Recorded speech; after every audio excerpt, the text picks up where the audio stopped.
welcome back, everyone. Today, we will start our Halloween stuff.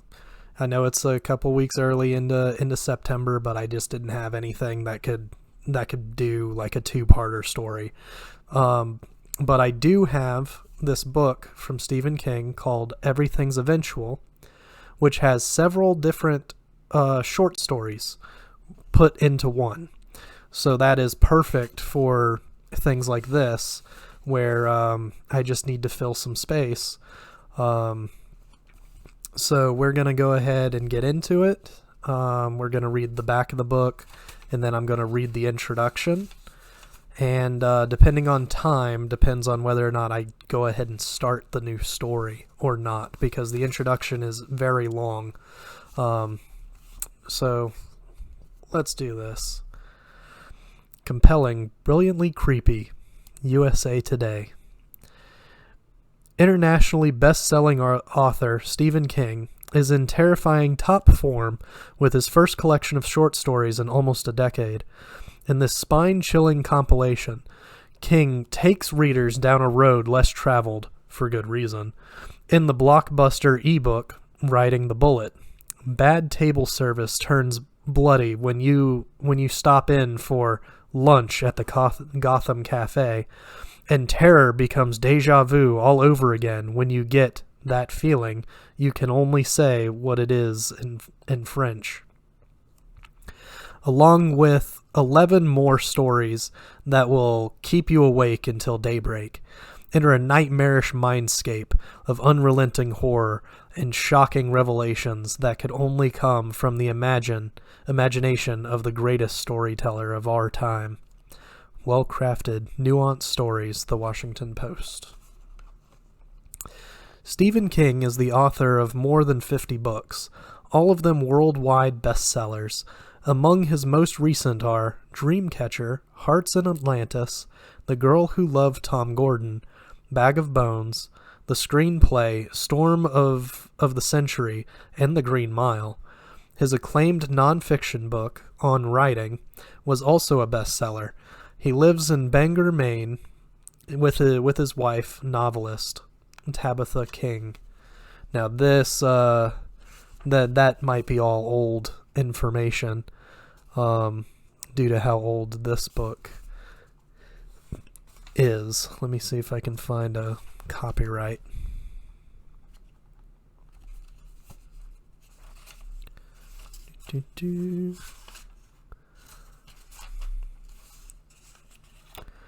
This book was published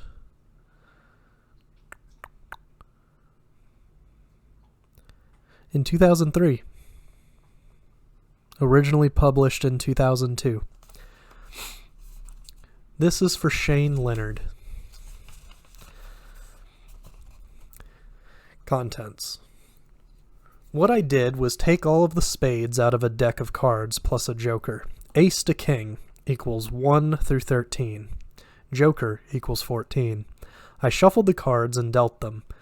The order in which they came out of the deck became the order of the stories, based on their position in the list my publisher sent me.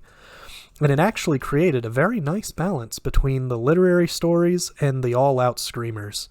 I also added an explanatory note before or after each story, depending on which seemed the more fitting position. Next collection, selected by Tarot. Introduction. Practicing the almost lost art. This is from King's perspective. I've written more than once about the joy of writing and see no need to reheat that particular skillet of hash at this late date. But here's a confession. I also take an amateur, slightly crazed pleasure in the business side of what I do. I like to goof wit it. Do a little media cross-pollination and envelope pushing.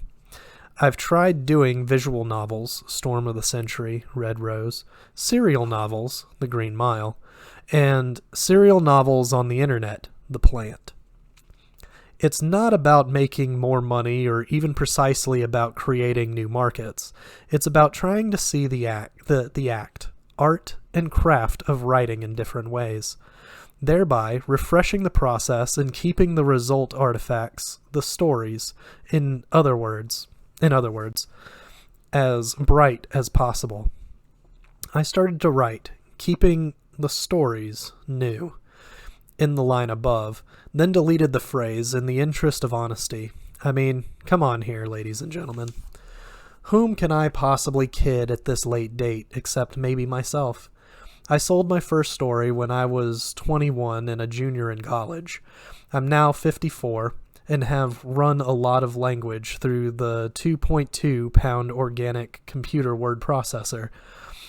I hang my Red Sox cap on and have run a lot of language through the 2.2 pound organic computer word processor I hang my Red Sox cap on. The act of writing stories hasn't been new for me in a long time, and that doesn't mean it's lost its fascination.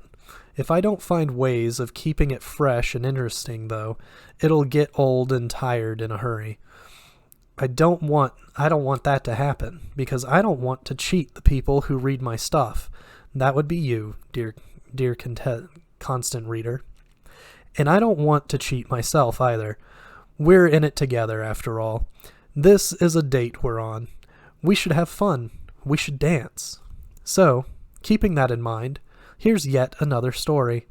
My wife and I own these two radio stations, okay? WZON-AM, which is sports radio, and WKIT-FM, which is classic rock. The rock of Bangor, we say. Classic rock radio is a tough business these days, especially in a market like Bangor, where there are too many stations and not enough listeners. We've got contemporary, country, classic country, oldies, classic oldies, Rush Limbaugh, Paul Harvey, and Casey Kasem. The Steve and Tabby King stations ran in the red for a lot of years. Not deep in the red, but far enough to bug me. I like to be a winner, you see. And while we were winning in the ARBs, that would be the Arbitron ratings, which are to radio what the Nielsen's are to TV. We kept coming up short on the bottom line at the end of the year. It was explained to me that there just wasn't enough ad revenue in the Bangor market, that the pie had been cut into too many slices. So I had an idea. I'd write a radio play, I thought, sort of like the ones I used to listen to with my grandfather when I was growing up. And he was growing old. In Durham, Maine, a Halloween play. By God! I knew about Orson Welles' famous, or infamous, Halloween adaptation of The War of the Worlds on the Mercury Theater, of course. It was Welles' conceit, his absolutely brilliant conceit, to do H.G. Wells' classic invasion story as a series of news bulletins and reports. It worked, too. It worked so well that it sparked a national panic, and Wells, Orson, not H.G., had to make a public apology on the following week's Mercury Theater. I bet he made it with a smile on his face. I know I'd be smiling if I were ever to come up with a lie so powerful and persuasive. I thought what had worked for Orson Welles would work for me. Instead of starting with dance band music, as the Wells adaptation did, mine would start with Ted Nugent wailing on Catch Scratch Fever. Then an announcer breaks in, one of our actual WKIT air personalities. Nobody calls them DJs anymore. "This is JJ West, WKIT News," he says. "I'm in downtown Bangor, where roughly 1,000 people are jammed into Pickering Square, watching as a large, silvery disc-like object descends towards the ground. Wait a minute. If I raise the mic, perhaps you can hear it." And just like that, we'd be off to the races. I could use our very own in-house production facilities to create the audio effects, local community theater actors to do the roles, and the best part? The very best part of it all? We could record the result and syndicate syndicate it to stations all over the country. The resulting income, I figured, and my accountant agreed, would be radio station income instead of creative writing income. It was a way to get around the advertising revenue shortfall, and at the end of the year, the radio stations might actually be in the black. The idea for the radio play was exciting, and the prospect of helping my stations into a profit position with my skills as a writer for hire was also exciting. So what happened? I couldn't do it. That's what happened. I tried, and everything I wrote came out sounding like narration, not a play. The sort of thing that you see unspooling in your mind. Those old enough to remember such radio programs as Suspense and Gunsmoke will know what I mean. But something more like a book on tape. I'm sure we still could have gone the syndication route and made some money, but I knew the play would not be a success. It was boring. It would cheat the listener. It was busted, and I didn't know how to fix it. Writing radio plays, it seems to me, is a lost art. We have lost the ability to see with our ears, although we had it once. I remember listening to some radio foley guy taping a hollow block of wood with his knuckles, and seeing Matt Dillon walking to the bar of the Long Branch Saloon in his dusty boots, clear as day, no more. Those days are gone. Playwriting in the Shakespearean style, comedy and tragedy that works itself out in blank verse, is another lost art. Folks still go to see college productions of Hamlet and King Lear, but let's be honest with ourselves. How do you think one of those plays would do on TV against Weakest Link or Survivor 5 Stranded on the Moon? Even if you could get Brad Pitt to play Hamlet and Jack Nicholson to do Polonius.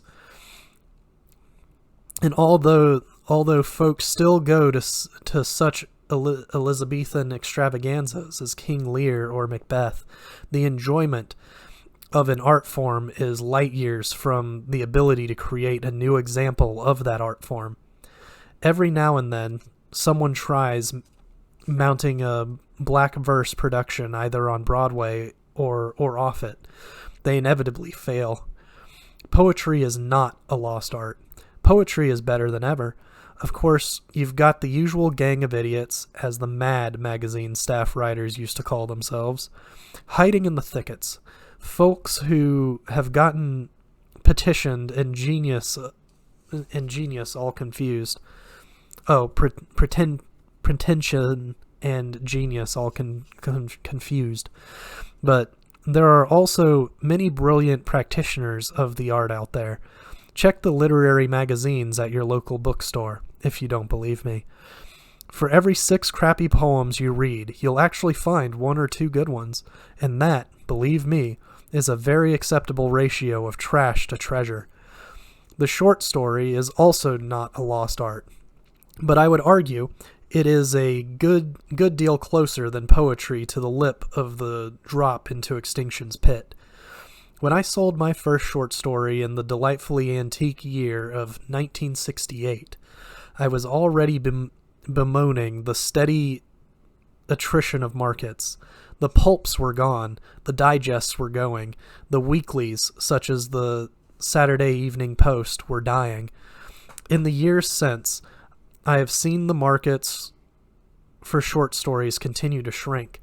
God bless the little magazines, where young writers can still publish their stories for contributor copies, and God bless the editors who still read the contents of their slush piles, especially in the wake of 2001's anthrax scare. And God bless the publishers who still greenlight the occasional anthology of original stories, but God won't have to spend his whole day, or even his coffee break, blessing those people. 10 or 15 minutes would do the trick.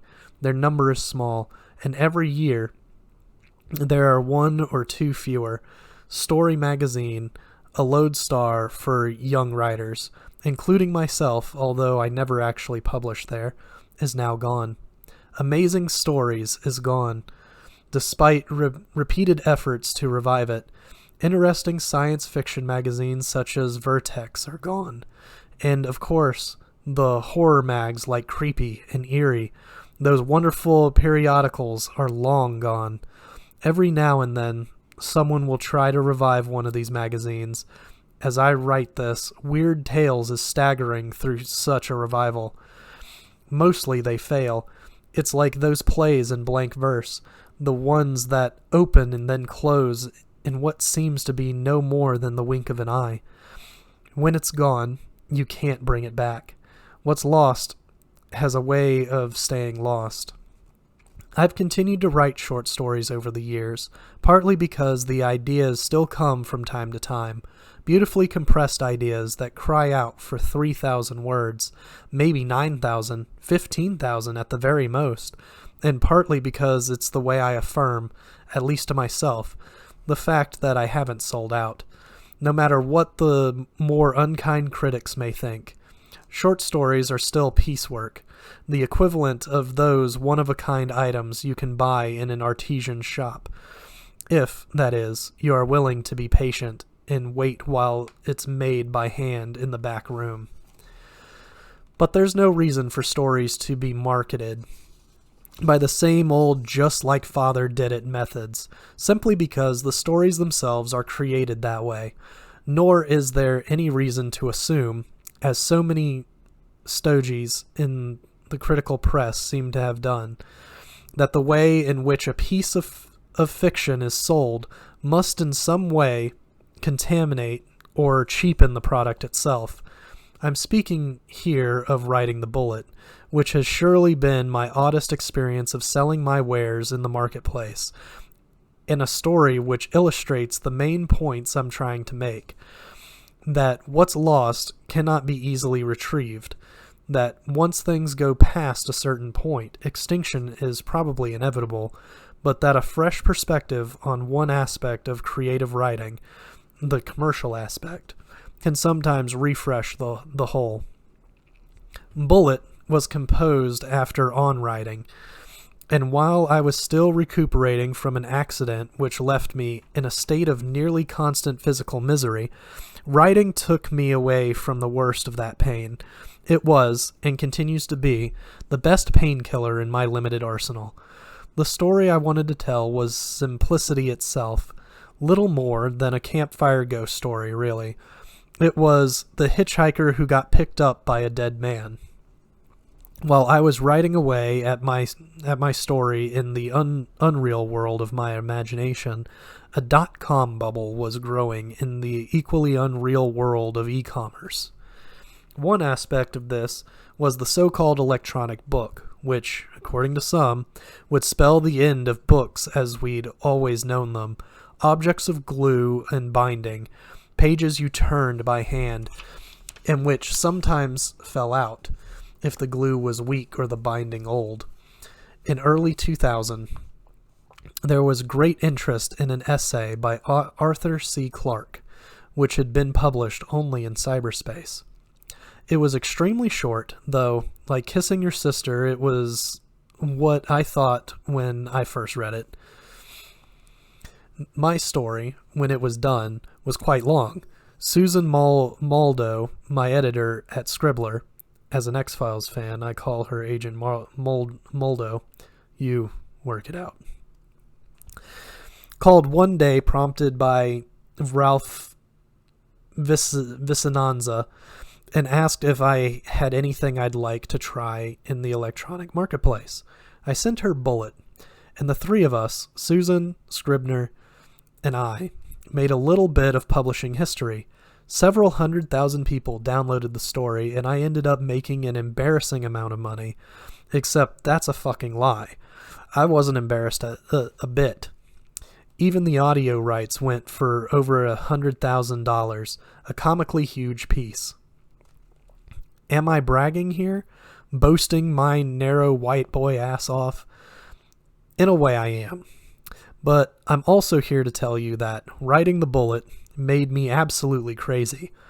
Usually, If I'm in one of those fancy schmancy airport lounges, I'm ignored by the rest of the clientele. They're busy babbling into phones or making deals at the bar, which is fine with me. Every now and then, one of them will drop by and ask me to sign a cocktail napkin for the wife. The wife, these handsomely suited, briefcase-toting fellows usually want me to know, has read all my books. They, on the other hand, have read none. They want me to know that too. Just too busy.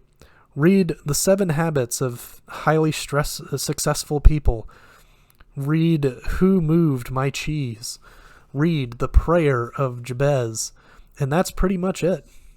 Gotta hurry, gotta rush.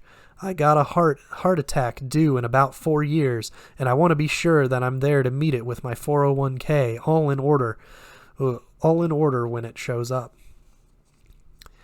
After Bullet was published as an ebook, cover, Scribner, colophon, and all, that changed. I was mobbed in the airport lounges. I was even mobbed in the Boston Amtrak lounge. I was buttonholed on the street. For a little while there, I was turning down the chance to appear on a giddy three talk shows a day. I was holding out for Springer, but Jerry never called. I even got on the cover of Time and the New York Times, pontificated at some length over the perceived success of writing The Bullet and the perceived failure of its cyber successor, The Plant.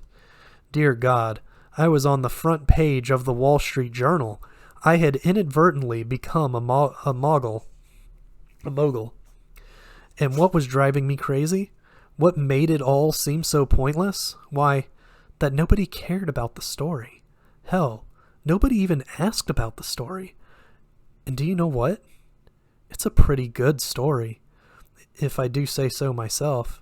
Simple but fun. Gets the job done. If it got you to turn off the TV, as far as I'm concerned, it, or any of the stories in the collection which follows, is a total success.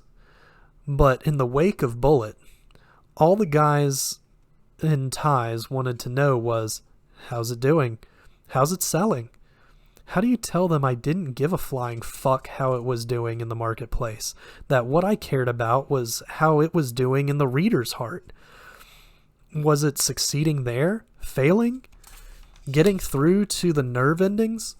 Causing that little frisson which is the spooky story's raison d'etre? I gradually realized that I was seeing another example of creative ebb, another step by another art on the road that may indeed end in extinction. There is something weirdly decadent about appearing on the cover of a major magazine simply because you used an alternate route into the marketplace. There is something weirder about realizing that all those readers might have been a lot more interested in the novelty of the electronic package than they were in what was inside the package. Do I want to know how many of the readers who downloaded Writing the Bullet actually read Writing the Bullet? I do not. I think I might be extremely disappointed.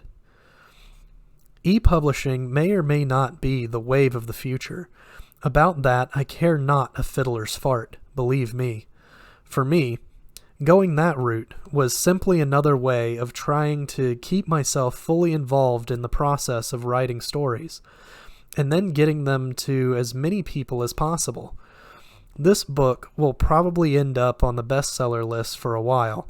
I've been very lucky that way, but if you see it there, you might ask yourself how many other books of short stories end up on the bestseller lists in the course of any given year, and how long publishers can be expected to publish books of a type that doesn't interest readers very much. Yet for me, there are few pleasures so excellent as sitting in my favorite chair on a cold night with a hot cup of tea, listening to the wind outside and reading a good story, which I can complete in a single sitting. Writing them is not so pleasurable. I can only think of two in the current collection, the title story, and LT's Theory of Pets, which were written without an amount of effort far greater than the relatively slight result. And yet I think I have succeeded in keeping my craft new, at least to myself, mostly because I refuse to let a year go by without writing at least one or two of them, not for money, not even precisely for love, but as a kind of dues paying. Because if you want to write short stories, you have to do more than think about writing short stories. It is not like riding a bicycle, but more like working out in the gym. Your choice is use it or lose it. To see them collected here like this is a great pleasure for me. I hope it will be for you as well. You can let me know at www.stephenking.com, and you can do something else for me and yourself as well. If these stories work for you, buy another collection, Sam the Cat by Matthew Clam, for instance, or The Hotel Eden by Ron Carlson. These are only two of the good writers doing good work out there, and although it's now officially the 21st century, they're doing it in the same old way, one word at a time. The format in which they eventually appear doesn't change that. If you care, support them. The best method of support really hasn't changed much. Read their stories. I'd like to thank a few people who've read mine. Bill Buford at The New Yorker, Susan Moldo at Scribner, Chuck Verrill, who has edited so much of my work across such a span of years, Ralph Vicinaza, Arthur Green, Gordon Van Gelder, and Ed Furman at the Magazine of Fantasy and Science Fiction, Nye Wilden at Cavalier, and the late Robert A.W. Lowndes, who bought that first short story back in '68.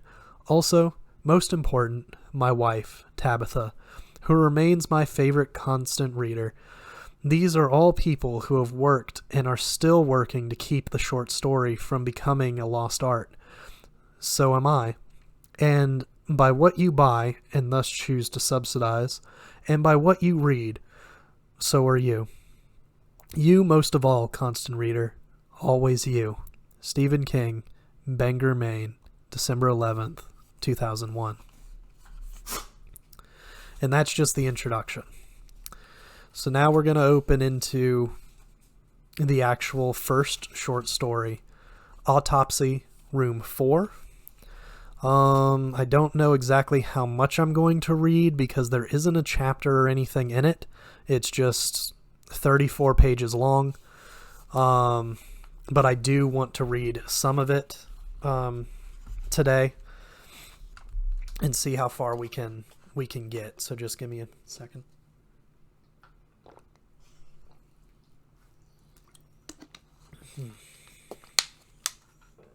All right.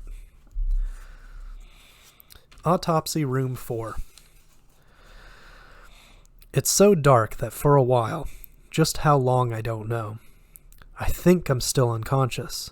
Then, slowly, it comes to me that unconscious people don't have a sensation of movement through the dark, accompanied by a faint, rhythmic sound that can only be a squeaky wheel.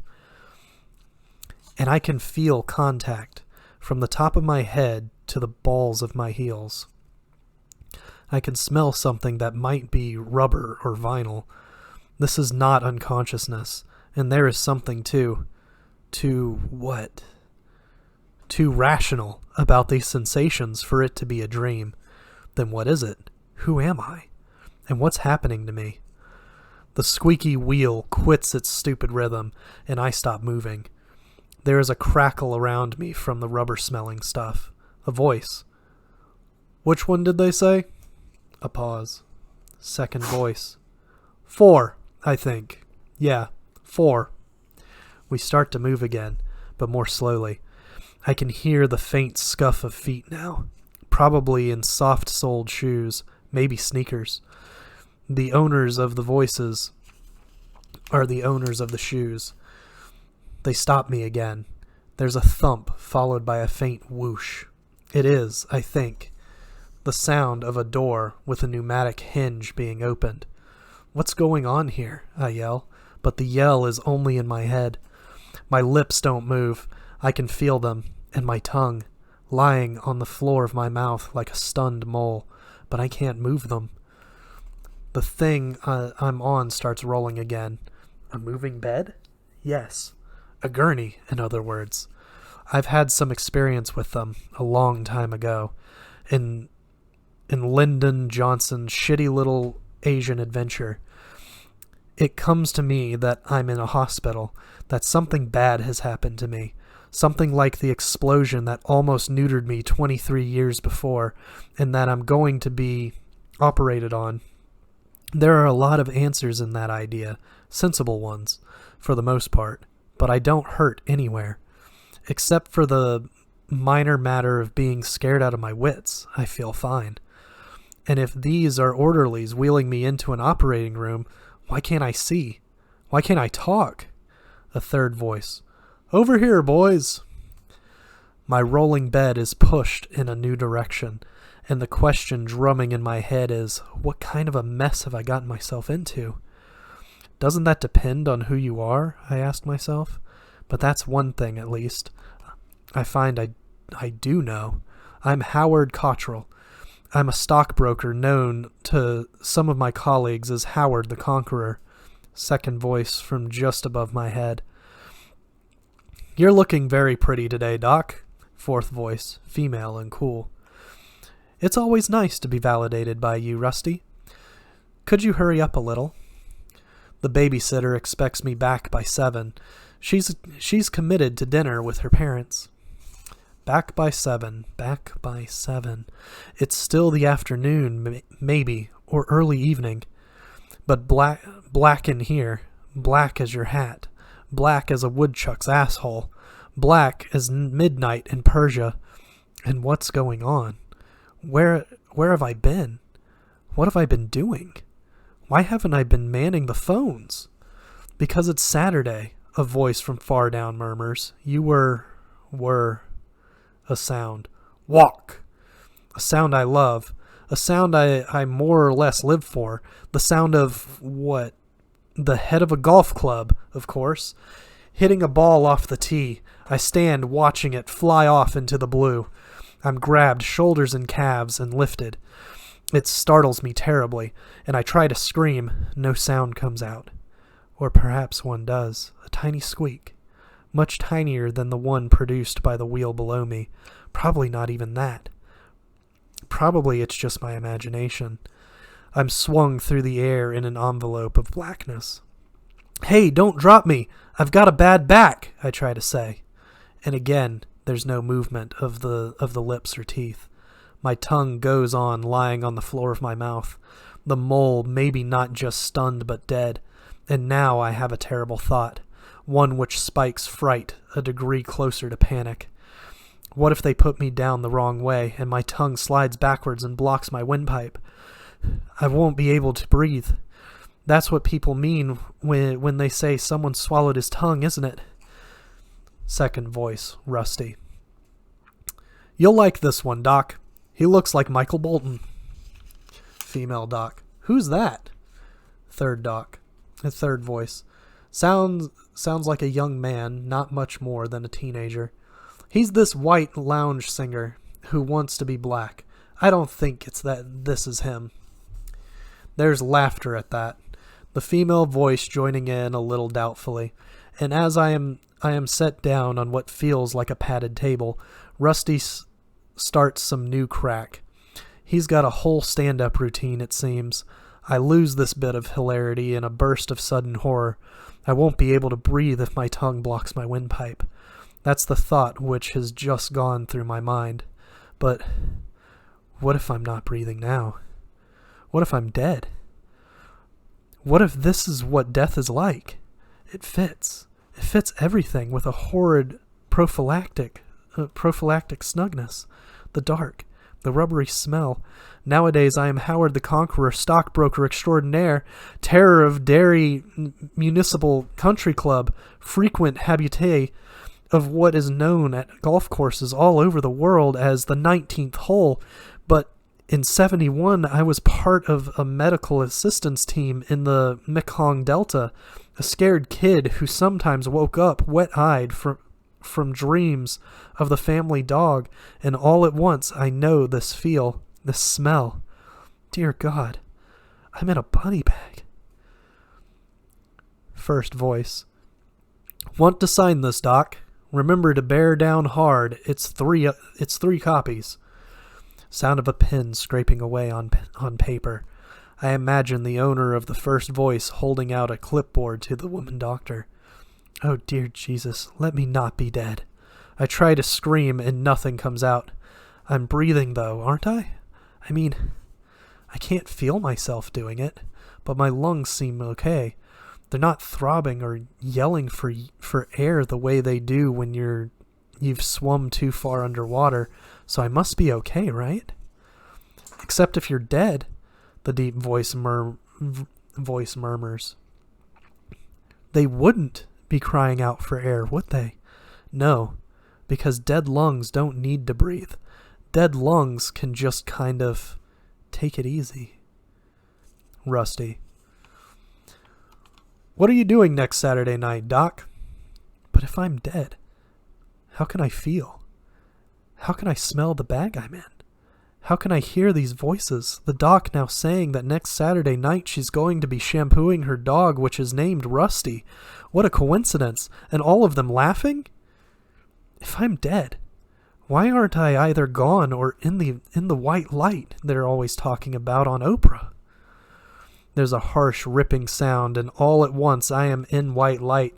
It is blinding, like the sun breaking through a scrim of clouds on a winter day. I try to squint my eyes shut against it, but nothing happens. My eyelids are like blinds on broken rollers. A face bends over me, blocking off part of the glare, which comes not from some dazzling astral plane, but from a bank of overhead fluorescence. The face belongs to a young, conventionally handsome man of about 25. He looks like one of those beach beefcakes on Baywatch or Melrose Place. Marginally smarter, though. He's got a lot of dark black hair under a carelessly worn surgical greens cap. He's wearing the tunic, too. His eyes are cobalt blue, the sort of eyes girls reputably die for. There are dusty arcs of freckles high up on his cheekbones. Hey, gosh, he says. It's the third voice. This guy does look like Michael Bolton. A little long in the old tootharoo, maybe. He leans closer. One of the flat tie ribbons at the neck of his greens tunic tickles against my forehead. But yeah, I see it. Hey, Michael, sing something. Help me, is what I'm trying to sing. But I can only look up into his dark blue eyes with my frozen dead man stare. I can only wonder if I am a dead man. If this is how it happens, if this is what everyone goes through after the pump quits, if I'm still alive, how come he hasn't seen my pupils contract when the light hit them? But I know the answer to that, or I think I do. They didn't contract. That's why the glare from the fluorescence is so painful. The tie tickling across my forehead like a feather. Help me! I scream up at the Baywatch beefcake, who is probably an intern or maybe just a med school brat. Help me, please! My lips don't even quiver.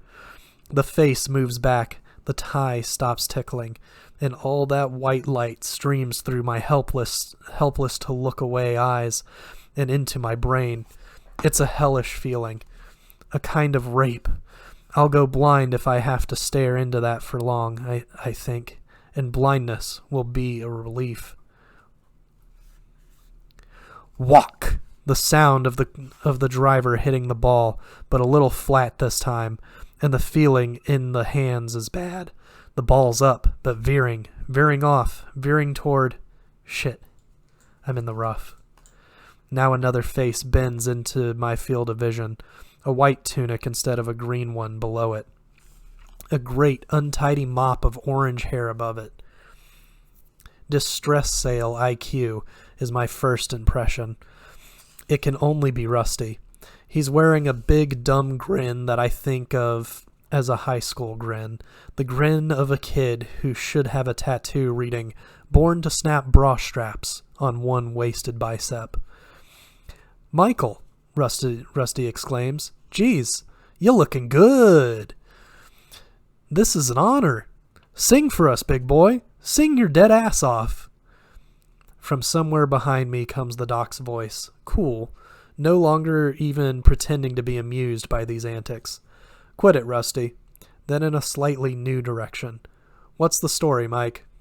Mike's voice is the first voice, Rusty's partner. He sounds slightly embarrassed to be working with a guy who wants to be Andrew Dice Clay when he grows up. "Found him on the 14th hole at Derry Mooney. Off the course, actually in the rough. If he hadn't just played through the foursome behind him, and if they hadn't seen one of his legs sticking out of the pucker brush, he'd be an ant farm by now."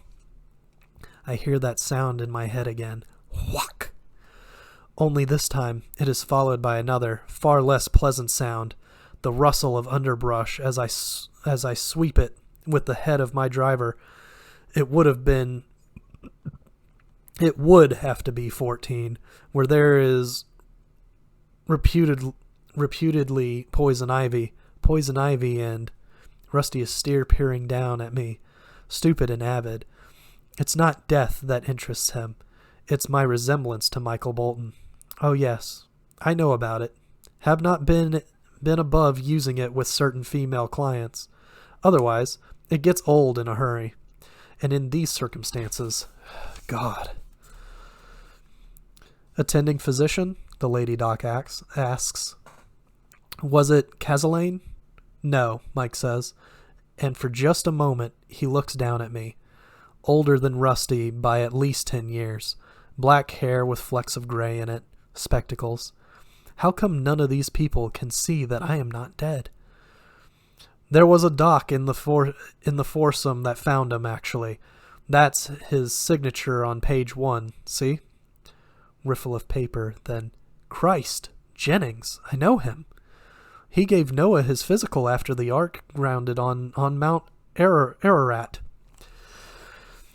Rusty doesn't look as if he gets the joke, but he brays laughter into my face anyway. I can smell onions on his breath, a little leftover lunch stink, and if I can smell onions, I must be breathing. I must be, right? If only... Before I can finish this thought, Rusty leans even closer and I feel a blast of hope. He's seen something. He's seen something and means to give me mouth to mouth. God bless you, Rusty. God bless you and your onion breath. But the stupid grin doesn't change, and instead of putting his mouth on mine, his hand slips around my jaw. Now he's grasping one side of his thumb and the other side with his fingers. "He's alive!" Krusty cries. "He's alive! And he's gonna sing for the Room 4 Michael Bolton for Room 4 Michael Bolton Fan Club." His fingers pinch tighter. It hurts in a distant coming out of the Novocaine way, and begin to move my jaw up and down, clicking my teeth together. "If she's bad, he can't see it," Rusty sings in a hideous, atonal voice that would probably make Percy Sledge's head explode. "She can do no wrong." My teeth open and close at the rough urging of his hand. My tongue rises and falls like a dead dog riding the surface of an uneasy waterbed. "Stop it!" the lady doc snaps at him. She sounds genuinely shocked. Rusty, perhaps sensing this, does not stop, but goes gleefully on. His fingers are pinching into my cheeks now. My frozen eyes stare blindly upward. "Turn his back on his best friend if she put him down." Then she's there, a woman in a green gown with her cap tied around her throat and hanging down her back like the Cisco Kid's sombrero. Short brown hair swept back from her brow. Looking good looking, but severe, more handsome than pretty. She grabs Rusty with one short-nailed hand and pulls him back from me. "Hey," Rusty says, indignant. "Get your hands off me." "Then you keep your hands off him," she says, and there is no mistaking the anger in her voice. "I'm tired of your sophomore class wit, Rusty, and the next time you start in, I'm going to report you." "Hey, let's all calm down," says the Baywatch hunk Doc's assistant. He sounds alarmed, as if he expects Rusty and his boss to start duking it out right here. "Let's just put a lid on it." "Why is she being such a bitch to me?" Rusty says. He's still trying to sound indignant, but he's actually whining now. Then, in a slightly different direction, "Why you being such a bitch? You on your period? Is that it?" Doc sounding disgusted. "Get him out of here." Mike. "Come on, Rusty. Let's go sign the log." Rusty. "Yeah, and get some fresh air." Me listening to all this like it was on the radio. Their feet, squeaking toward the door. Rusty now all huffy and offended, asking her why she doesn't just wear a mood ring or something so people will know. Soft shoes squeaking on tile, and suddenly that sound is replaced by the sound of my driver beating the bush for my goddamn ball. Where is it? It didn't go too far in, I'm sure of it. So where is it? Jesus, I hate 14. Supposedly there's poison ivy, and with all this underbrush, there could easily be. And then something bit me, didn't it? Yes, I'm almost sure it did. On the left calf, just above the top of my white athletic sock, a red-hot, darning needle of pain, perfectly concentrated at first, then spreading, then darkness. Under the gurney, zipped up, snug inside a body bag and listening to Mike, which one did they say? And Rusty, 4, I think. Yeah, 4. I want to think it was some kind of snake, but maybe that's only because I was thinking about them while I hunted for my ball. It could have been an insect. I only recall the single line of pain, and after all, what does it matter? What matters here is that I'm alive, and they don't know it. It's incredible, but they don't know it. Of course I had bad luck. I know Dr. Jennings. Remember speaking to him as I played through his foursome on the 11th hole. A nice enough guy, but vague. An antique. The antique had pronounced me dead. Then Rusty, with his dopey green eyes and his detention hall grin, had pronounced me dead. The Lady Doc, Miss Cisco Kid, hadn't even looked at me yet. Not really. When she did, maybe.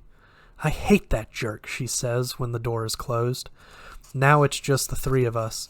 Only, of course, Miss Cisco Kid thinks it's just the 2 of them. Why do I always get the jerks, Peter? I don't know, Mr. Melrose Place says. But Rusty's a special case. Even in the annals of famous jerks. Walking brain death. She laughs and something clanks. The clank is followed by a sound that scares me badly. Steel instruments clicking together. They are off to the left of me, and although I can't see them, I know what they're getting ready to do. The autopsy. They are getting ready to cut into me. They intend to remove Howard Cottrell's heart and see if it blew a piston or threw a rod. My leg, I scream inside my head. Look at my left leg. That's the trouble, not my heart. Perhaps my eyes have adjusted a little after all. Now I can see at the very top of my vision a stainless steel armature. It looks like a giant piece of dental equipment, except that thing at the end isn't a drill, it's a saw. From some place deep inside, where the brain stores the sort of trivia you only need if you happen to be playing Jeopardy on TV. I even come up with the name. It's a giggly saw. They use it to cut off the top of your skull. This is after they've pulled your face off like a kid's Halloween mask, of course.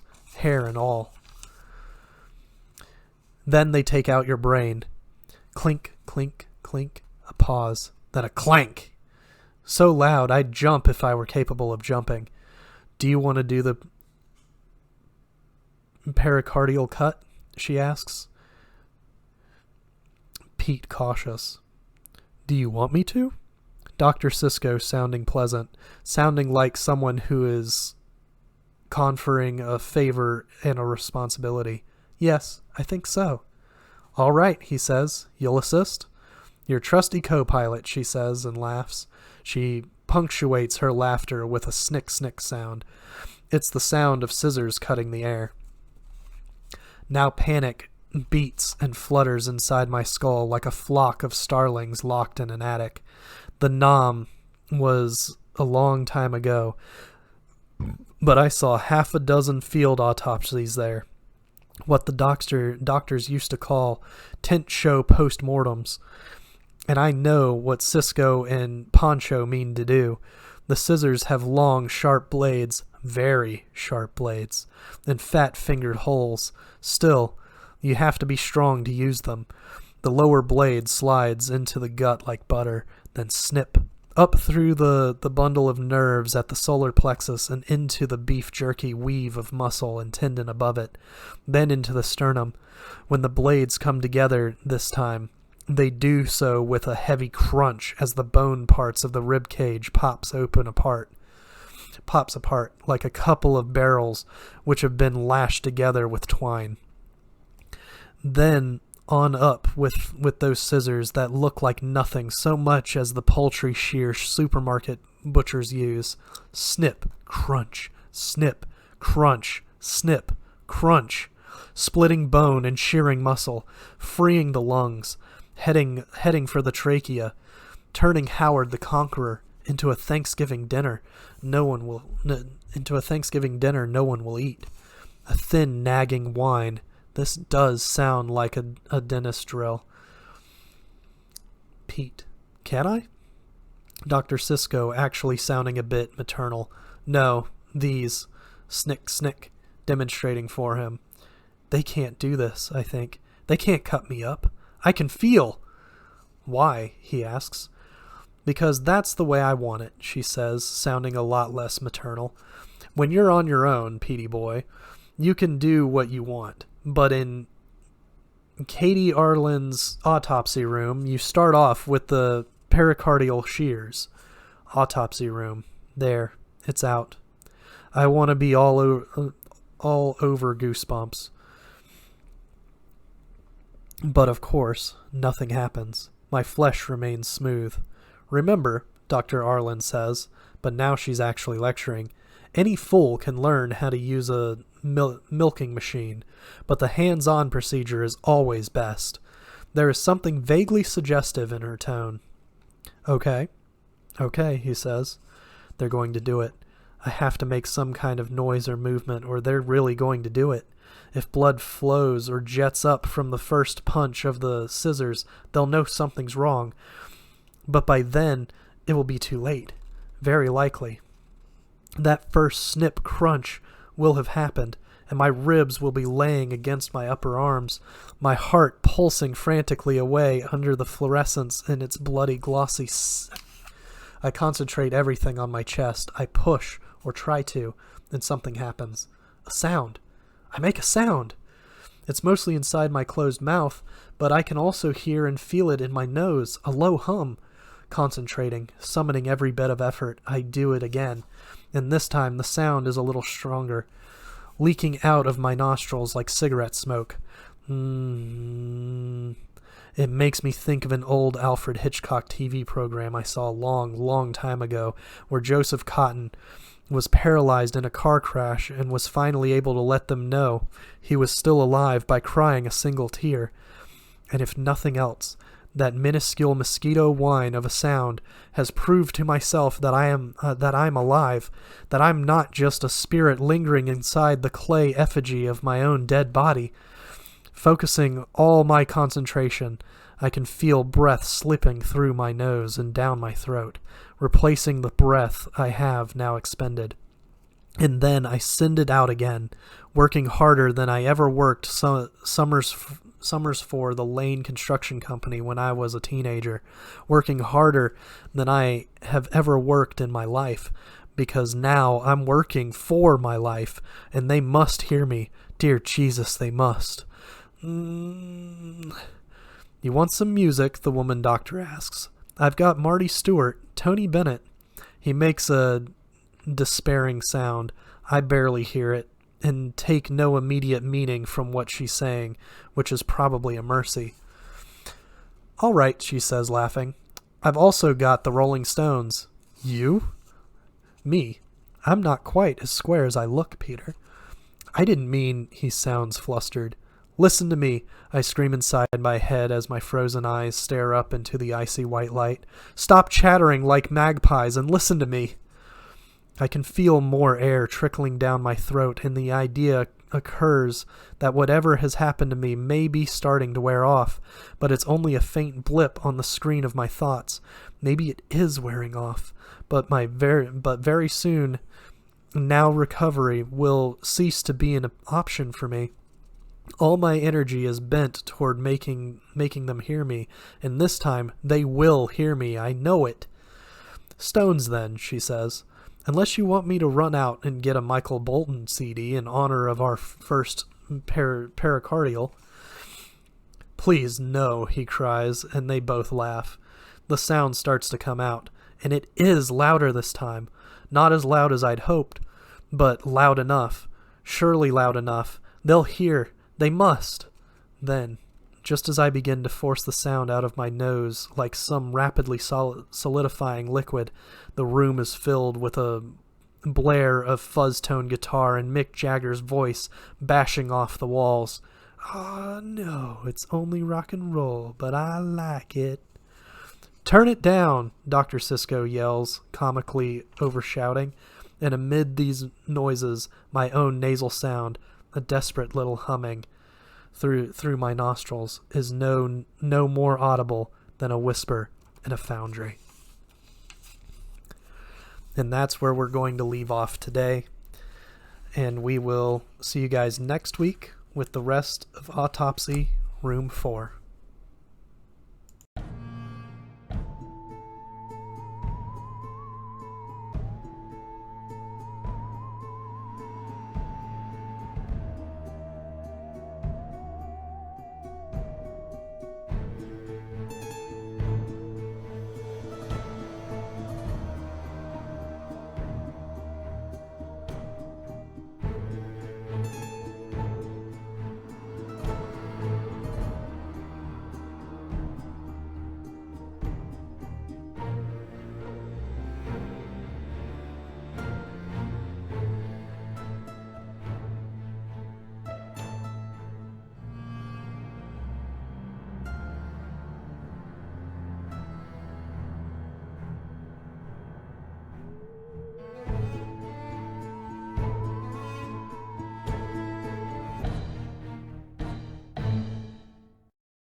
Welcome back, everyone. This will be part 2 of Autopsy Room 4.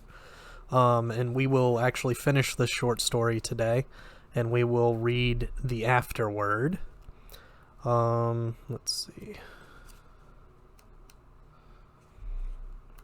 Once the story is over. So, before we get into it, let's go back by a paragraph, just to remind us where we're at.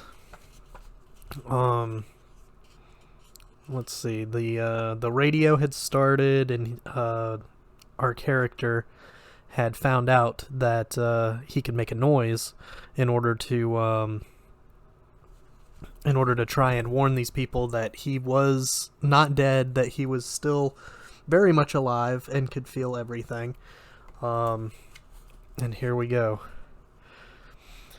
Turn it down, Dr. Sisko yells, comically overshouting, and amid these noises, my own nasal sound, a desperate little humming through my nostrils, is no more audible than a whisper in a foundry. Now her face bends over me again, and I feel fresh horror as I see that she's wearing a plexi eye shield and a gauze mask over her mouth. She glances back over her shoulder. "I'll strip him for you," she tells Pete, and bends toward me with a scalpel, glittering in one gloved hand, bends toward me through the guitar thunder of the Rolling Stones. I hum desperately, but it's no good. I can't even hear myself. The scalpel hovers, then cuts. I shriek inside my own head, but there is no pain. Only my polo shirt falling in 2 pieces at my sides, sliding apart as my rib cage will after Pete unknowingly makes his first pericardial cut on a living patient. I am lifted. My head lolls back, and for a moment I see Pete upside down, donning his own plexi eye shield as he stands by a steel counter, inventorying a horrifying array of tools. Chief among them are the oversized scissors. I get just a glimpse of them, of blades glittering like merciless satin. Then I am laid flat again, and my shirt is gone. I'm now naked to the waist. It's cold in the room. "Look at my chest," I scream at her. You must see it. You must see it rise and fall, no matter how shallow my respiration is. You're a goddamn expert, for Christ's sake." Instead, she looks across the room, raising her voice to be heard over the music. I like it. Yes, I do," the Stones sing. And I think I will hear that nasal idiot chorus in the halls of hell through all eternity. "What's your pick, boxers or jockeys?" With a mixture of horror and rage, I realize what they're talking about. "Boxers," he calls back. "Of course, just take a look at the guy." "Asshole," I want to scream. "You probably think everyone over 40 wears boxer shorts. You probably think when you get to be 40 you'll..." She unsnaps my Bermudas and pulls down the zipper. Under other circumstances, having a woman as pretty as this, a little severe, yes, but still pretty, do that would make me extremely happy. Today, however, "You lose, Petey boy," she says. "Jockeys. $1 in the kitty." "On payday," he says, coming over. His face joins hers. They look down at me through their plexi masks like a couple of space aliens looking down at an abductee. I try to make them see my eyes, to see me looking at them, but these 2 fools are looking at my undershorts. "Oh, and red," Pete says. "A chevron." "I call them more of a wash pink," she replies. "Hold him up for me, Peter. He weighs a ton. No wonder he had a heart attack. Let this be a lesson to you." "I'm in shape," I yell at her. "Probably in better shape than you, bitch." My hips are suddenly jerked upward by strong hands. My back cracks. The sound makes my heart leap. "Sorry, guy," Pete says, and suddenly I'm colder than ever as my shorts and red underpants are pulled down. "Upsa-daisy, once," she says, lifting one foot. "And upsy-daisy, twice," lifting the other foot. Off come the mocks, and off come the socks. She stops abruptly, and hope seizes me once more. "Hey, Pete." "Yeah?" "Do guys ordinarily wear Bermuda shorts and moccasins to play golf in?" Behind her, except that's only the source, actually it's all around us, the Rolling Stones have moved on to emotional rescue. "I will be your knight in shining armor," Mick Jagger sings, and I wonder how funky he'd dance with about 3 sticks of high-core dynamite jammed up his skinny ass. "If you ask me, this guy was just asking for trouble," she goes on. I thought they had these special shoes, very ugly, very golf-specific, with little knobs on the soles. Yeah, but wearing them's not the law, Pete says.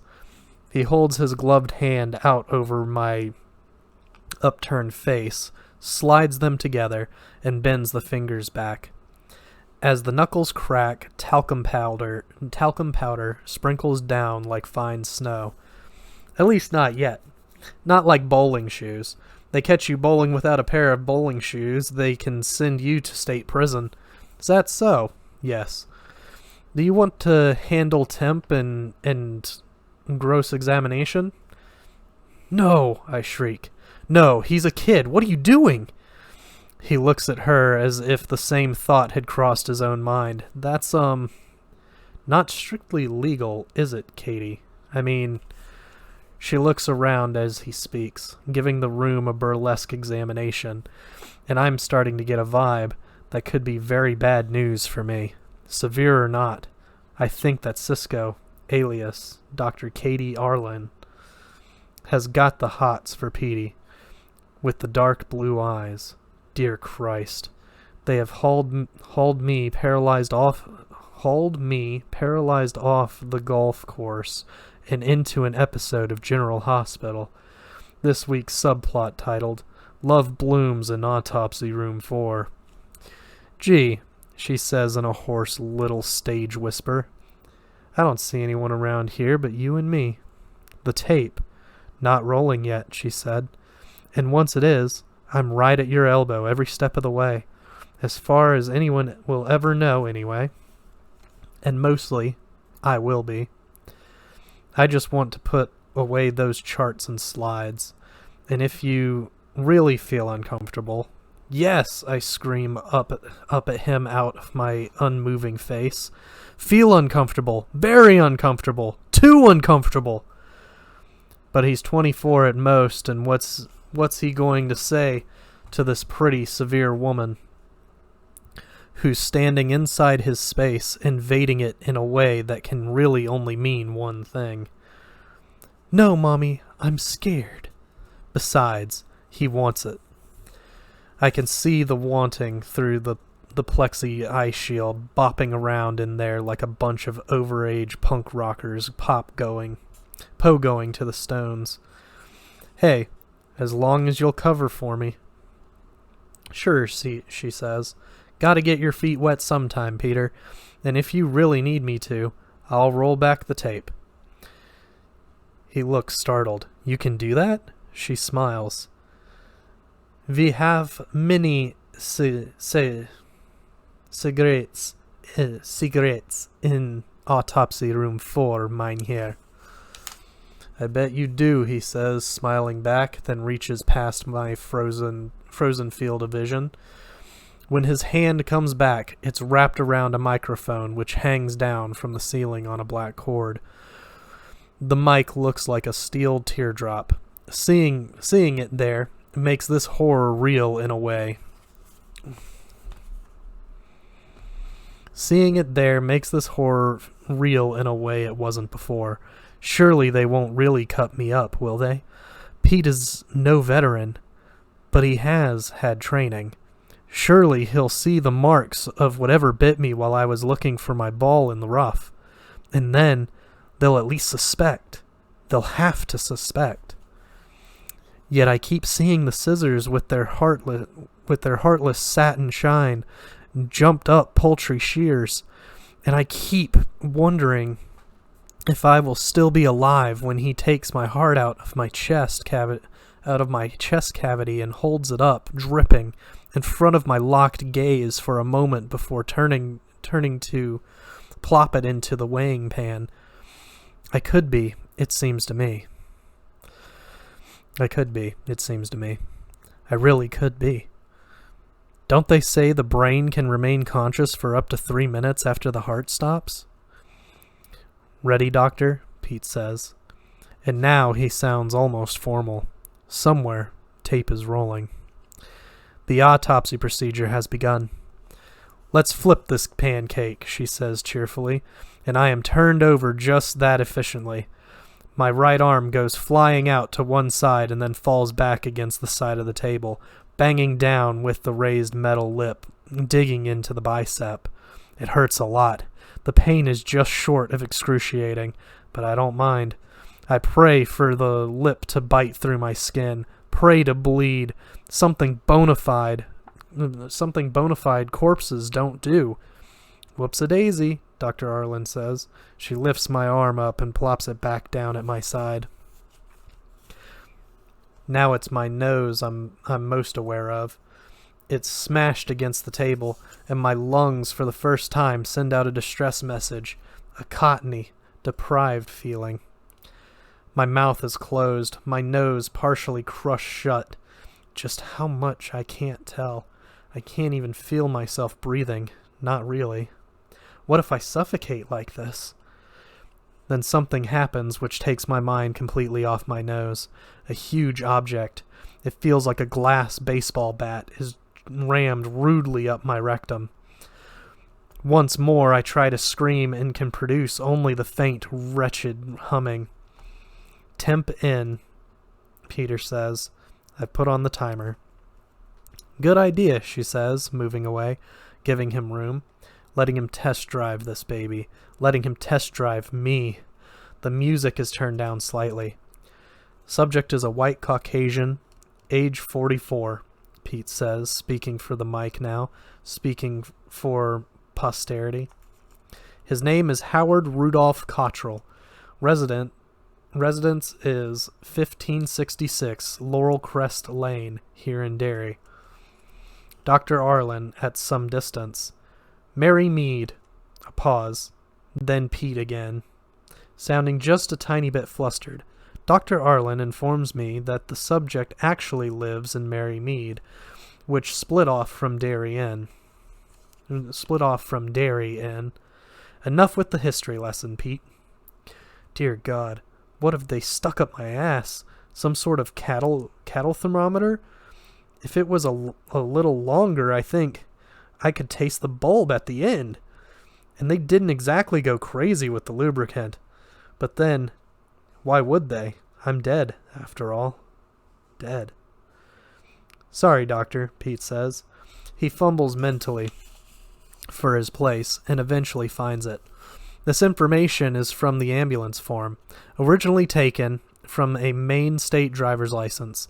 Pronouncing doctor was, Frank Jennings. Subject was pronounced at the scene. Now it's my nose that I'm hoping will bleed. Please, I tell it, bleed. Only don't just bleed. Gush. It doesn't. Cause of death may be a heart attack, Peter says.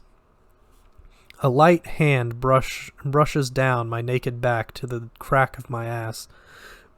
I pray it will remove the thermometer, but it doesn't.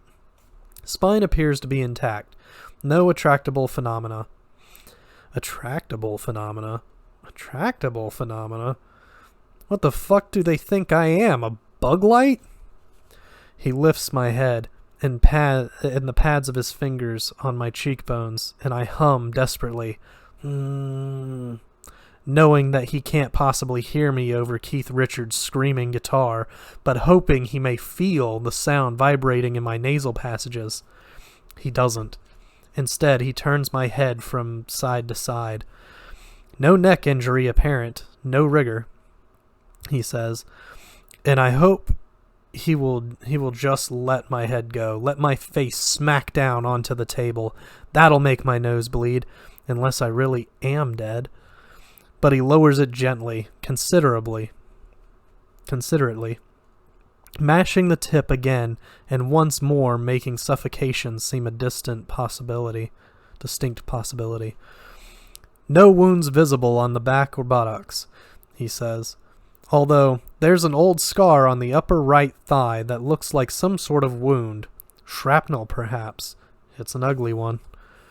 It was ugly, and it was shrapnel. The end of my war. A mortar shell lobbed into a supply area. 2 men killed. 1 man, me. Lucky. It's a lot uglier around front, and in a more sensitive spot. But all the equipment works. Or did. Up until today.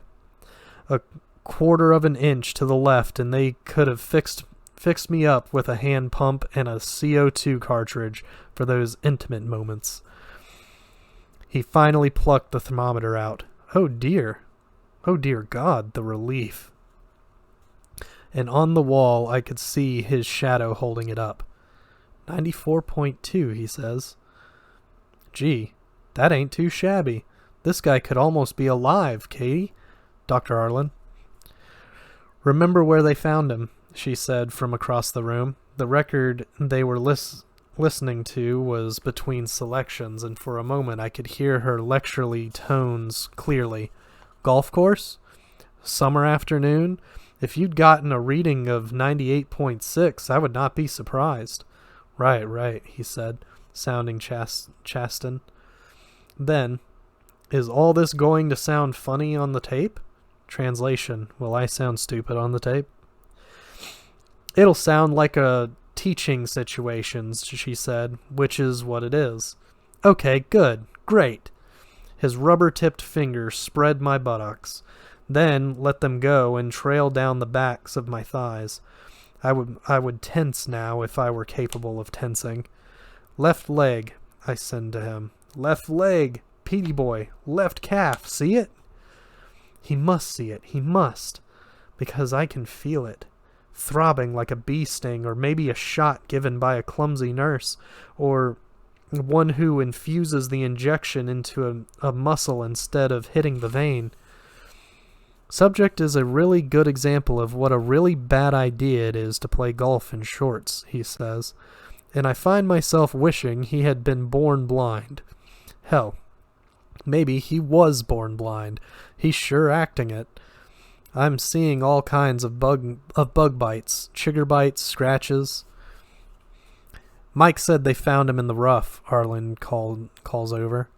She's making one hell of a clatter. It sounds like she's doing dishes in a cafeteria kitchen instead of filing stuff. At a guess, he had a heart attack while he was looking for his ball. Uh-huh. Keep going, Peter. You're doing fine. I find that an extremely debatable proposition. Okay. More pokes and proddings. Gentle. Too gentle, maybe. There are mosquito bites on the left calf that look infected, he says. And although his touch remains gentle, this time the pain is an enormous throb that would make me scream if I were capable of making any sound above the low-pitched hum. It occurs to me suddenly that my life may hang upon the length of the Rolling Stones tape they're listening to. Always assuming it is a tape and not a CD that plays straight through. If it finishes before they cut into me, if I can hum loudly enough for them to hear before one of them turns it over to the other side. I may want to look at the bug bites after the gross autopsy, she said. Although, if we're right about his heart, there'll be no need. Or, do you want me to look now? They worrying you? Nope, they're pretty clearly mosquito bites, Gimple the fool says. They grow 'em big over on the west side. He's got 5, 7, 8, geez, almost a dozen on his left leg alone. He forgot his deep woods off. Never mind the off. He forgot his Digitalin, he says, and they have a nice little yawk together. Autopsy room humor. This time he flips me by himself, probably happy to use those gym-grown Mr. Strongboy muscles of his, hiding the snake bites and the mosquito bites all around them, camouflaging them. I'm staring up into the bank of fluorescence again. Pete steps backward, out of my view. There's a humming noise. The table begins to slant, and I know why. When they cut me open, the fluids will run downhill to collection points at its base. Plenty of samples for the state lab in Augusta, should there be any questions raised by the autopsy. I focus all of my will and effort on closing my eyes while he's looking down into my face, and cannot produce even a tick. All I wanted was 18 holes of golf on Saturday afternoon, and instead I turned into Snow White with hair on my chest. And I can't stop wondering what it's going to feel like when those poultry shears go sliding into my midsection. Pete has a clipboard in one hand. He consults it, sets it aside, then speaks into the mic. His voice is a lot less stilted now. He has just made the most hideous misdiagnosis of his life, but he doesn't know it, and so he's starting to warm up. I am commencing the autopsy at 5:49 p.m., he says, on Saturday, August 20th, 1994.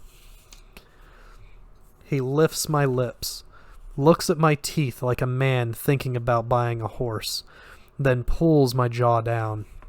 Good color, he says, and no petache on the cheeks. The current tune is fading out of the speakers, and I hear a click as he steps on the foot pedal, which pauses the recording tape. Man, this guy really could still be alive. I hum frantically, and at the same moment Dr. Arlen drops something that sounds like a bedpan. Doesn't he wish, she says, laughing. He joins in, and this time it's cancer I wish on them.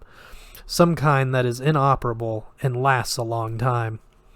He goes quickly down my body, feeling up my chest, no bruising, swelling, or other exterior signs of cardiac arrest, he says, and what a big fucking surprise that is. Then palpates my belly. I burp. He looks at me, eyes widening, mouth dropping open a little, and again I try desperately to hum, knowing he won't hear it start me up, but thinking that maybe along with the burp, he'll finally be ready to see what's right in front of him. Excuse yourself, Howie, Dr. Arlen, that bitch, says from behind me, and chuckles. Better watch out, Pete. Those post-mortem belches are the worst. He theatrically fans the air in front of his face, then goes back to what he's doing. He barely touches my groin, although he remarks that the scar on the back of my right leg continues around to the front. Missed the big one, though, I think.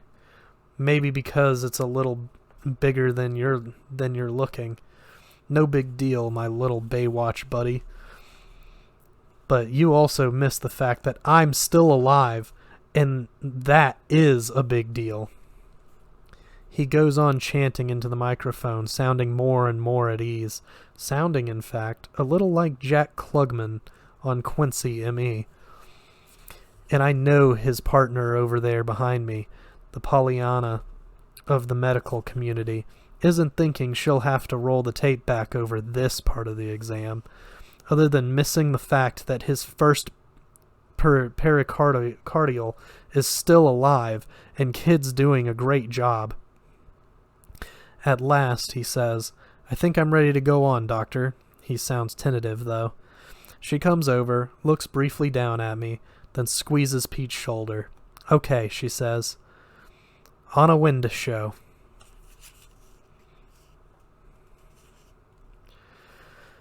Now I'm trying to stick my tongue out. Just that simple kid's gesture of impotence, but it would be enough. And it seems to me I can feel a faint prickling sensation deep within my lips, the feeling you get when you're finally starting to come out of a heavy dose of Novocaine. And I can feel a twitch? No. Wishful thinking. Just, yes. But a twitch is all. And the second time I try, nothing happens. As Pete picks up the scissors, the Rolling Stones move on to Hang Fire. Hold a mirror in front of my nose. I scream at them. Watch it fog up. Can't you at least do that? Snick, snick, snickety, snick. Peter runs the scissors at an angle so the light runs down the blade, and for the first time I'm certain, really certain, that this mad charade is going to go all the way through to the end. The director isn't going to freeze the frame. The ref isn't going to stop the fight in the 10th round. We're not going to pause for a word from our sponsors. Petey Boy's going to slide those scissors into my gut while I would lie here helpless. And then He's going to open me up like a mail-order package from the Horcrux collection. He looks hesitantly at Dr. Arlen. No, I howl, my voice never birding off the dark walls of my skull, but emerging from my mouth not at all. No, please, no, she nods. Go ahead, you'll be fine. You want to turn off the music? Yes, turn it off. Is it bothering you? Yes, it's bothering him. It's fucked him up so completely he thinks his patient is dead. Well, sure, she says, and disappears from my field of vision. A moment later, Mick and Keith are finally gone. I try to make the humming noise and discover a horrible thing. Now I can't even do that. I'm too scared. Fright has locked down my vocal cords. I can only stare up as she rejoins him, the two of them gazing down at me like pallbearers looking into an open grave. Thanks, he says. Then he takes a deep breath and lifts the scissors, commencing precardial cut. He slowly brings them down. I see them. Then they're gone from my field of vision. A long moment later, I feel cold steel nestle against my naked upper belly.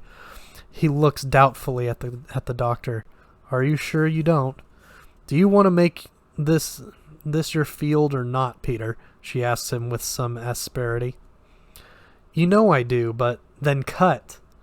He nods, lips firming. I would close my eyes if I could, but of course I can't even do that. I can only steel myself against the pain that's only a second or two away now. Steel myself for the steel. Cutting, he says, bending forward. Wait a sec, she cries. The dimple of pressure just below my solar plexus eases a little. He looks around at her, surprised, upset, maybe relieved that the crucial moment has been put off. I feel her rubber-gloved hand slide around my penis as if she meant to give me some bizarre hand job. Safe sex with the dead, and then she says, You missed this one, Pete. He leans over, looking at what she's found, the scar in my groin. At the very top of my right thigh, a glassy, no-pore bowl in the flesh. Her hand is still holding my cock, holding it out of the way. That's all she's doing.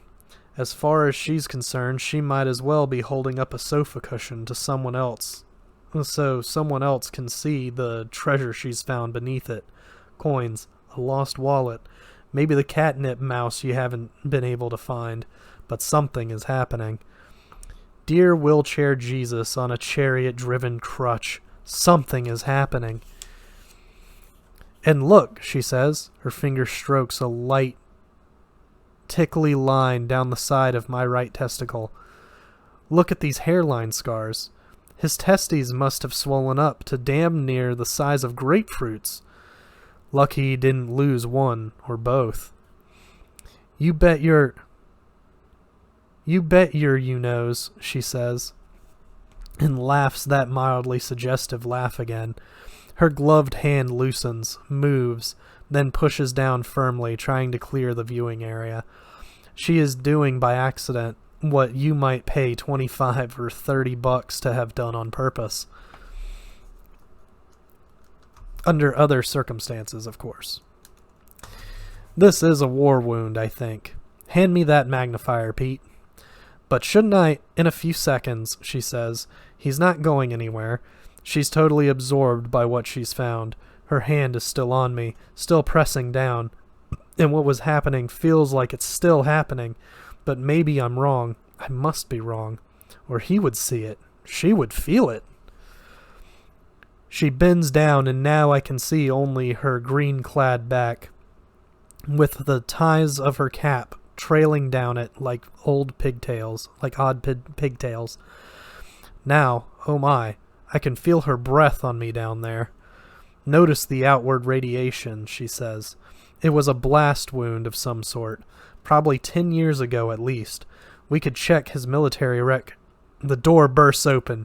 Pete cries out in surprise. Dr. Arlen doesn't, but her hand tightens involuntarily. She's gripping me again, and it's all at once like a hellish variation of the old naughty nurse fantasy.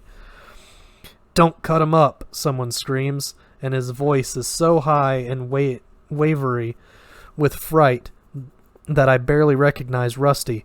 "Don't cut him up. There was a snake in his golf bag, and it bit Mike." They turn to him, eyes wide, jaws dropped. Her hand is still gripping me, but she's no more aware of that, at least for the time being, than Petey Boy is aware that he's got one hand clutching the left breast of his scrub gown. He looks like he's the one with the clapped out fuel pump. What are you?" Pete begins. "Knocked him flat," Rusty was saying, babbling. "He's gonna be okay, I guess, but he can barely talk. He can hardly talk. Little brown snake. I never saw one like it in my life. It went under the loading bay. It's under there right now, but that's not the important part. I think it already bit that guy we brought in. I think, holy shit, Doc. What you trying to do? Stroke him back to life?" She looks around, dazed, at first not sure of what he's talking about, until she realizes that she's now holding a mostly erect penis. And as she screams and snatches the shears out of Pete's limp-gloved hand, I find myself thinking again of that old Alfred Hitchcock TV show. Poor old Joseph Cotton, I think. He only got to cry. So that's the end of Autopsy Room 4. So now we'll read the afternote for this one. It's been a year since my experience in Autopsy Room 4, and I have made a complete recovery, although the paralysis was both stubborn and scary. It was a full month before I began to get back the finer motions of my fingers and toes. I still can't play the piano, but then, of course, I never could. That is a joke. And I make no apologies for it. I think that in the first 3 months after my misadventure, my ability to joke provided a slim but vital margin between sanity and some sort of nervous breakdown. Unless you've actually felt the tip of a pair of post-mortem shears poking into your stomach, you don't know what I mean. 2 weeks or so after my close call, a woman on DuPont Street called the Derry police to complain of a foul stink coming from the house next door. That house belonged to a bachelor bank clerk named Walter Kerr. Police found the house empty. Of human life, that is. In the basement, they found over 60 snakes of different varieties. About half of them were dead, starvation and dehydration, but many were extremely lively and extremely dangerous. Several were very rare, and one was of a species believed to have been extinct since mid-century, according to consulting herpetologists. Kerr failed to show up for work at Derry Community Bank on August 22nd, 2 days after I was bitten. 1 day after the story, paralyzed man escapes deadly autopsy, the headline read. At one point, I was quoted as saying I had been scared stiff. Broke in the press. There was a snake for every cage in Kerr's basement menagerie, except for one. The empty cage was unmarked, and the snake that popped out of my golf bag, the ambulance orderlies had packed it in with my corpse, and had been practicing chip shots out in the ambulance parking area, was never found. The toxin in my bloodstream, the same toxin found to a far lesser degree in orderly Mike Hopper's bloodstream, was documented but never identified. I have looked at a great many pictures of snakes in the last year and have found at least one which has reportedly caused cases of full-body paralysis in humans. This is the Peruvian boomslang, a nasty viper which was supposedly been extinct since the 1920s. DuPont Street is less than half a mile from the Derry Municipal Golf Course. Most of the intervening land consists of shrub woods and vacant lots. One final note. Katie Arlen and I dated for 4 months, November 1994 through February of 1995. We broke it off by mutual consent due to sexual incompatibility. I was impotent unless she was wearing rubber gloves. At some point, I think every writer... Oh, this is now from King's perspective. At some point, I think every writer of scary stories has to tackle the subject of premature burial, if only because it seems to be such a pervasive fear. When I was a kid of 7 or so, the scariest TV program going was Alfred Hitchcock Presents, and the scariest AHP, my friends and I were in total agreement on this, was the one starring Joseph Cotton as a man who has been injured in a car accident. Injured so badly, in fact, that the doctors think he's dead. They can't even find a heartbeat. They are on the verge of doing a post-mortem on him, cutting him up while he's still alive and screaming inside. In other words, when he produces one single tear to let them know he's still alive. That was touching. But touching isn't in my usual repertoire. When my own thoughts turned to this subject, a more, shall we say, modern method of communicating liveliness occurred to me. And this story was the result. One final note regarding the snake. I doubt like hell if there's any such reptile as a Peruvian boomslang, but in one of her Miss Maple capers, Dame Agatha Christie does mention an African boomslang. I just liked the word so much. Boomslang, not African. I had to put it in this story. So that finishes our first short story in Everything's Eventual. What I'll be doing for the next 4 weeks, because this should end September. The next 4 weeks, we're going to read 2 more stories from Everything's Eventual. The first one will be The Man in the Black Suit, and the other one